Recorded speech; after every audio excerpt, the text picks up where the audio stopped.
ಭಯಾನಕ ಬೀಭತ್ಸ ಈ ನರಹಂತಕ ರಂಜನ್ ರಾಯ್. ಮಹಾಲಕ್ಷ್ಮಿಯನ್ನ ರಂಜನ್ ಕೊಂದಿದ್ದೇಗೆ ಗೊತ್ತಾ? ಮಹಾಲಕ್ಷ್ಮಿಯನ್ನ ಕೊಂದ ರೀತಿ ಕೇಳಿದ್ರೆ ಬೆಚ್ಚಿ ಬೀಳ್ತೀರಾ? ಮಹಾಲಕ್ಷ್ಮಿಯನ್ನ ಉಸಿರುಗಟ್ಟಿಸಿ ಕೊಂದನಂತೆ ರಾಕ್ಷಸ. ದಿಂಬಿನಿಂದಲೇ ಮಹಾಲಕ್ಷ್ಮಿ ಉಸಿರು ನಿಲ್ಲಿಸಿದ ರಂಜನ್. ನಂತರ ಆಕೆಯ ದೇಹ ಸಿಗಬಾರದೆಂದು ಪೀಸ್ ಮಾಡಿದ್ದಾನೆ. ದೇಹವನ್ನ 59 ಪೀಸ್ ಮಾಡಿದ್ದಂತೆ ಕೊಲೆಗಾರ ರಂಜನ್. ದೇಹವನ್ನ ಆಕ್ಸಲ್ ಬ್ಲೇಡ್ ನಿಂದ ಕತ್ತರಿಸಿದ್ದ ರಂಜನ್ ರಾಯ್ ಬಾತ್ರೂಮ್ನಲ್ಲಿ ಆಕೆಯ ದೇಹವನ್ನ ಪೀಸ್ ಮಾಡಿದ್ದಾನೆ. ನಂತರ ಫ್ರಿಡ್ಜ್ಗೆ ಮಹಾಲಕ್ಷ್ಮಿ ಮೃತದೇಹದ ಪೀಸ್ಗಳನ್ನ ಇಟ್ಟಿದ್ದಾನೆ. ಸಾಕ್ಷ್ಯ ಸಿಗದಂತೆ ಬಾತ್ರೂಮ್ನಲ್ಲಿ ಆಸಿಡ್ ನಿಂದ ತೊಳೆದಿದ್ದಾನೆ. ಪೊಲೀಸರ ತನಿಖೆ ವೇಳೆ ಬಯಲಾಯಿತು ಸ್ಫೋಟಕ ಮಾಹಿತಿ.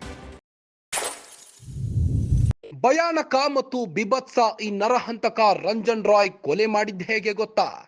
ಮಹಾಲಕ್ಷ್ಮಿಯನ್ನ ತುಂಡು ಕತ್ತರಿಸಿ ಫ್ರಿಡ್ಜ್ ನಲ್ಲಿ ಇಟ್ಟಿದ್ದಾದ್ರೂ ಹೇಗೆ ಗೊತ್ತಾ? ಮಹಾಲಕ್ಷ್ಮಿಯನ್ನ ಕೊಂದ ರೀತಿ ಕೇಳಿದ್ರೆ ಬೆಚ್ಚಿ ಬೀಳ್ತೀರಾ? ಮಹಾಲಕ್ಷ್ಮಿಯನ್ನ ಮೊದಲು ಉಸಿರುಗಟ್ಟಿಸಿದ್ದಾನೆ. ದಿಂಬಿನಿಂದ ಉಸಿರುಗಟ್ಟಿಸಿ ಮಹಾಲಕ್ಷ್ಮಿಯನ್ನ ಕೊಲೆಗೈದಿದ್ದಾನೆ. ನಂತರ ಆಕೆಯ ದೇಹ ಸಿಗಬಾರದೆಂದು ಪೀಸ್ ಮಾಡಿದ್ದಾನೆ. ಒಟ್ಟು 59 ಪೀಸ್ ಮಾಡಿದ್ದಂತೆ ಕೊಲೆಗಾರ ರಂಜನ್.